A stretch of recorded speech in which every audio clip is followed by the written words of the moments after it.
Hello, എല്ലാവർക്കും നമ്മുടെ പുതിയ വീഡിയോയിലേക്ക് സ്വാഗതം. ഇന്ത്യയിലെ ദേശീയ പ്രാധാന്യമുള്ള ഒരു ചരിത്ര സ്മാരകമായ ജാലിയൻ വാലാബാഗിലേക്കാണ് ഇന്ന് നമ്മുടെ യാത്ര. ഈ യാത്രയിൽ എന്നോടൊപ്പം എൻ്റെ ഭാര്യയും കുഞ്ഞും പിന്നെ എൻ്റെ സഹോദരിയും ഭർത്താവും കുട്ടികളും ഭർത്തൃമാതാവും ഉണ്ടായിരുന്നു. നമ്മൾ ഒരുമിച്ചാണ് കേരളത്തിൽ നിന്നും ഈ യാത്ര പുറപ്പെട്ടത്. ഈ യാത്ര യാഥാർത്ഥ്യമാക്കി തന്നത് തന്നെ എൻ്റെ അളിയനാണ്. ആർമി ഓഫീസറായ അദ്ദേഹത്തിൻ്റെ മാസ്റ്റർ പ്ലാനിങ്ങിലാണ് നമ്മൾ ഈ യാത്ര തുടരുന്നത് തന്നെ. നമ്മൾ പഞ്ചാബിലെത്തിച്ചേർന്നപ്പോൾ ഇവിടെ എല്ലാ സൗകര്യങ്ങളും ചെയ്തു തന്നത് നമ്മുടെ ബന്ധുവായ നമ്മൾ മണിക്കുട്ടൻ എന്ന് വിളിക്കുന്ന സുരേഷാണ്. അദ്ദേഹവും ആർമി ഓഫീസറായി പഞ്ചാബിൽ സേവനമനുഷ്ഠിക്കുന്നു. അദ്ദേഹവും കുടുംബവും നമ്മുടെ ഈ യാത്രയിൽ കൂടെ തന്നെ ഉണ്ടായിരുന്നു. അപ്പോൾ നമ്മൾ പറഞ്ഞു വന്നത് ജാലിയൻ വാലാബാഗിനെ പറ്റിയാണ്. പഞ്ചാബിലെ അമൃതസറിലാണ് ഇത് സ്ഥിതി ചെയ്യുന്നത്.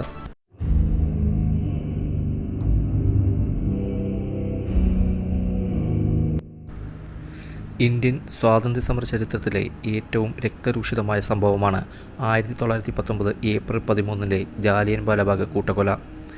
കൂട്ടക്കൊലയിൽ കൊല്ലപ്പെട്ടവരുടെയും മുറിവേറ്റവരുടെയും സ്മരണയ്ക്കായാണ് ഇത് നിലകൊള്ളുന്നത്. അമൃതസറിലെ സുവർണ ക്ഷേത്രത്തിനടുത്ത് സ്ഥിതി ചെയ്യുന്ന ഈ സ്മാരകത്തിൽ മ്യൂസിയം, ഗാലറി, നിരവധി സ്മാരക ഘടകങ്ങൾ എന്നിവ ഉൾക്കൊള്ളുന്നുണ്ട്.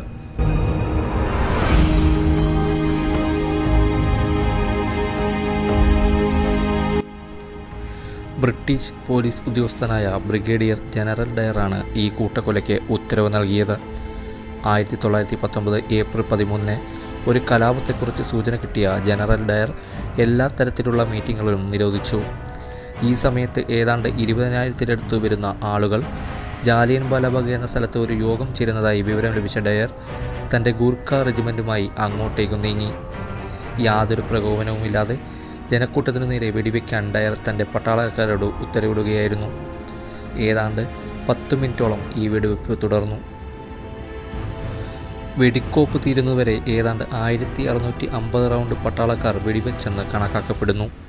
തിരയുടെ ഒഴിഞ്ഞ പൊതികളുടെ കണക്കെടുത്താണ് ഇങ്ങനെയൊരു കണക്കെടുപ്പ് നടത്തിയത്.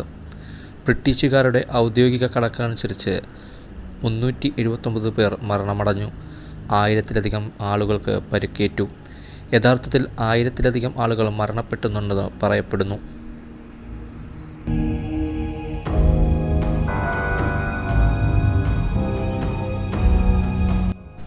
ഡയർ ഉദ്യോഗത്തിൽ നിന്നും പുറത്താക്കപ്പെട്ടു. ബ്രിട്ടീഷ് അനുകൂലികളായിരുന്ന ബ്രിട്ടനിലെ ആളുകൾക്ക് മുമ്പിൽ ഡയർ ഒരു നായകനായി മാറി. ഇന്ത്യയിലെ ബ്രിട്ടീഷ് ഭരണത്തിൻ്റെ അന്ത്യം കുറിക്കപ്പെട്ട ചില സംഭവങ്ങളിലൊന്നായി ജാലിയൻ വാലാബാഗ് കൂട്ടക്കൊല കണക്കാക്കപ്പെടുന്നു. ബ്രിട്ടീഷ് ഇന്ത്യയുടെ ചരിത്രത്തിലെ ഏറ്റവും നാണംകെട്ട സംഭവമായിരുന്നു ജാലിയൻ വാലാബാഗിൽ നടന്നതെന്ന് മുമ്പത്തെ ബ്രിട്ടീഷ് പ്രധാനമന്ത്രി ഡേവിഡ് കാമറൂൺ തൻ്റെ ഇന്ത്യ സന്ദർശനത്തിനിടെ അഭിപ്രായപ്പെട്ടു.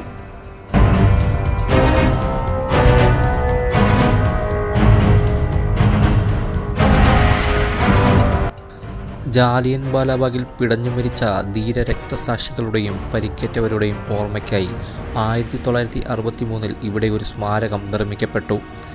1920 ജാലിയൻ വാലാബാഗിലെ രക്തസാക്ഷികൾക്കായി ഒരു സ്മാരകം പണിയുവാനും അതിനുവേണ്ടി ഒരു ട്രസ്റ്റ് രൂപീകരിക്കുവാനും ഇന്ത്യൻ നാഷണൽ കോൺഗ്രസ് തീരുമാനിച്ചു.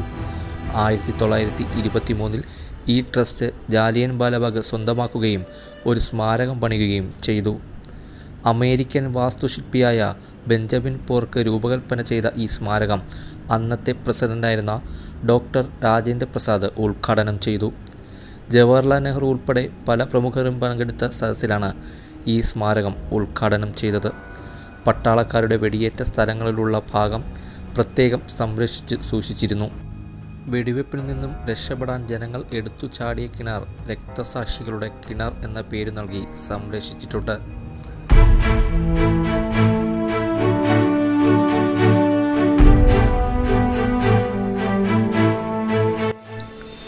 അന്നത്തെ ആ ദുരന്തത്തിന് കാരണമായ സംഭവം എന്ന് പറയുന്നത് 1919 മാർച്ചിൽ ബ്രിട്ടീഷ് ഗവൺമെൻറ് റൗലറ്റ് ആക്ട് എന്ന കരിനിയമം പാസാക്കി. വാറന്റ് കൂടാതെ ആരെയും അറസ്റ്റ് ചെയ്യാനും വിചാരണ കൂടാതെ തുറങ്കിലടയ്ക്കാനും ഈ നിയമം ഗവൺമെൻറ്റിന് അധികാരം നൽകി.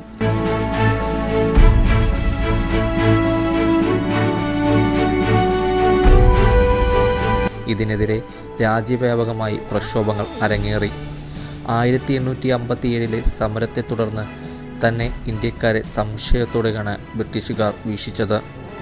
ലാഹോർ ഗൂഢാലോചന കേസിലെ വിചാരണ സമയത്തുണ്ടായ മുന്നേറ്റ ശ്രമത്തെ ബ്രിട്ടീഷുകാർ ഭീതിയായാണ് നോക്കിക്കണ്ടത്. കൂടാതെ റഷ്യൻ ആശയങ്ങളോടുള്ള ഇന്ത്യയിലെ യുവതലമുറയുടെ ആവേശം എന്നിവ ബ്രിട്ടീഷ് ഭരണാധികാരിയിൽ അസ്വസ്ഥതയുളവാക്കി. റൗളറ്റ് നിയമത്തിനെതിരെ പോരാടാൻ ഗാന്ധിജി ആഹ്വാനം ചെയ്തു. ഈ സമരപ്രഖ്യാപനത്തെ ഇന്ത്യയിലെ ജനങ്ങൾ ആവേശത്തോടുകൂടിയാണ് സ്വീകരിച്ചത്. പഞ്ചാബിൽ സമരം അക്രമാസക്തമാവുക തന്നെ ചെയ്തു.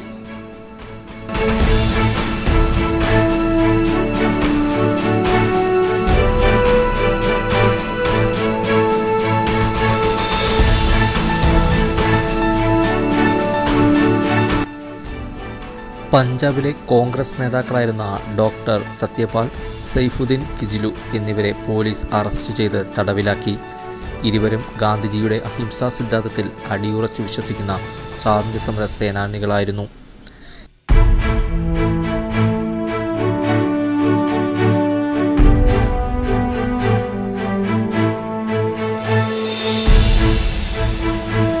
ഈ സംഭവത്തെ പ്രതിഷേധിച്ച് 1919 ഏപ്രിൽ 10 അമൃത്സറിൽ ഹർത്താൽ ആചരിച്ചു. അമൃത്സറിൽ ഡെപ്യൂട്ടി കളക്ടറുടെ വീട്ടിലേക്ക് നടന്ന പ്രതിഷേധ റാലിക്ക് നേരെ പോലീസ് നിറയൊഴിച്ചു. ഇതിൽ രോഷാകുലരായ ജനക്കൂട്ടം ബാങ്കുകൾക്കും സർക്കാർ സ്ഥാപനങ്ങൾക്കും തീവച്ചു. അക്രമങ്ങളിൽ 5 യൂറോപ്യന്മാരും പോലീസ് വെടിവയ്പിൽ 20-ലേറെ ഇന്ത്യക്കാരും കൊലപ്പെട്ടു.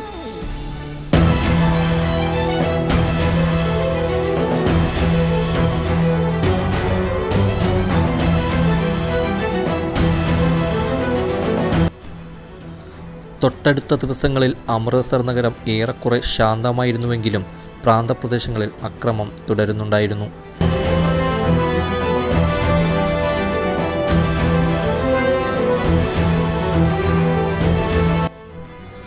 വിപ്ലവകാരികൾ തീവണ്ടിപ്പാതകൾ മുറിച്ചു. യാത്രാ വിതരണ സംവിധാനം തകരാറിലാക്കി. ഏപ്രിൽ 13 പഞ്ചാബിൽ പട്ടാള നിയമം ഏർപ്പെടുത്തി. പൊതുയോഗങ്ങളും ഘോഷയാത്രകളും നിരോധിച്ചു. 4 പേരിലധികം കൂട്ടം കൂടുന്നത് പോലും നിരോധിച്ചു.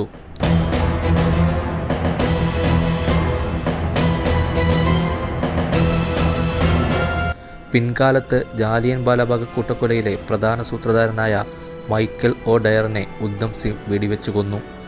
ഉദ്ധം സിംഗ് ജാലിയൻ വാലാബാഗ് സംഭവത്തിൻ്റെ ദൃക്സാക്ഷിയായിരുന്നു. അതുകൂടാതെ ആ സംഭവത്തിൽ അദ്ദേഹത്തിന് പരിക്കേറ്റിരുന്നു.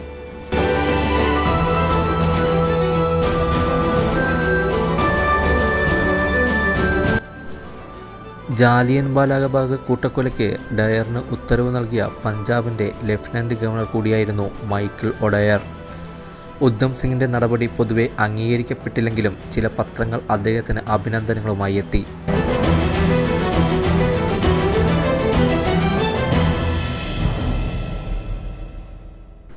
ഇന്ത്യയിലെ ജനങ്ങൾക്കേറ്റ അപമാനങ്ങൾക്ക് അവസാനം നാം തിരിച്ചടി നൽകിയിരിക്കുന്നു എന്നാണ് സർക്കാരിൻ്റെ ഒരു വക്താവ് പിന്നീട് പറഞ്ഞത്.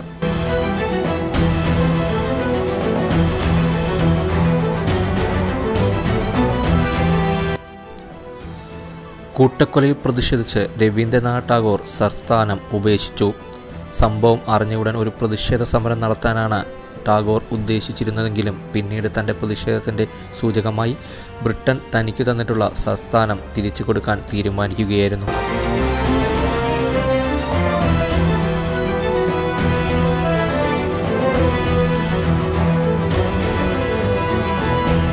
തൻ്റെ രാജ്യത്തെ ജനങ്ങളുടെ കൂടെ നിൽക്കുവാനാണ് താൻ ആഗ്രഹിക്കുന്നതെന്ന് ചേംഫോർഡ് പ്രഭുവിനെ അറിയിച്ച സന്ദേശത്തിൽ ടാഗോർ പറയുകയുണ്ടായി.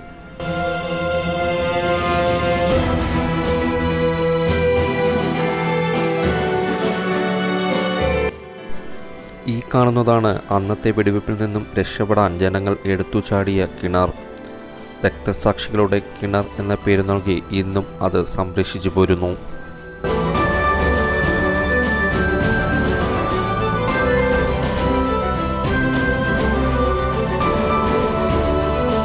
അന്ന് പട്ടാളക്കാരുടെ വെടിയേറ്റ സ്ഥലങ്ങളുള്ള ഭാഗം ഇന്നും പ്രത്യേകം സംരക്ഷിച്ച് സൂക്ഷിച്ചിരിക്കുന്നു.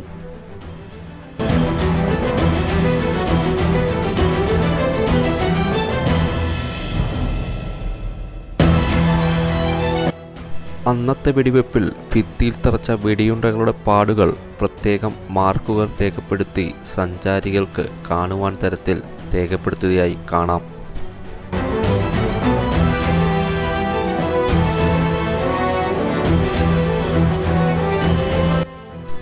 ഈ ചരിത്ര സ്മാരകത്തിൽ എടുത്തു പറയേണ്ടതൊന്ന് ഈ മ്യൂസിയവും ഗ്യാലറിയും തന്നെയാണ്.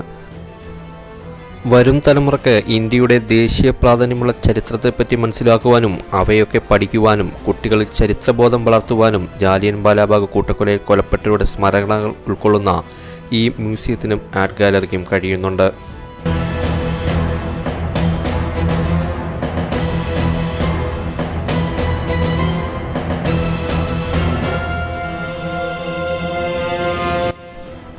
പുതിയ യാത്രാ വിശേഷങ്ങളുമായി അടുത്ത വീഡിയോസിൽ വീണ്ടും നിങ്ങളുടെ മുന്നിലേക്ക് എത്തുന്നതായിരിക്കും. എല്ലാവർക്കും ശുഭദിനം നേർന്നുകൊണ്ട് ഇപ്പോൾ ഈ വീഡിയോ ഇവിടെ അവസാനിപ്പിക്കുന്നു. നന്ദി, നമസ്കാരം.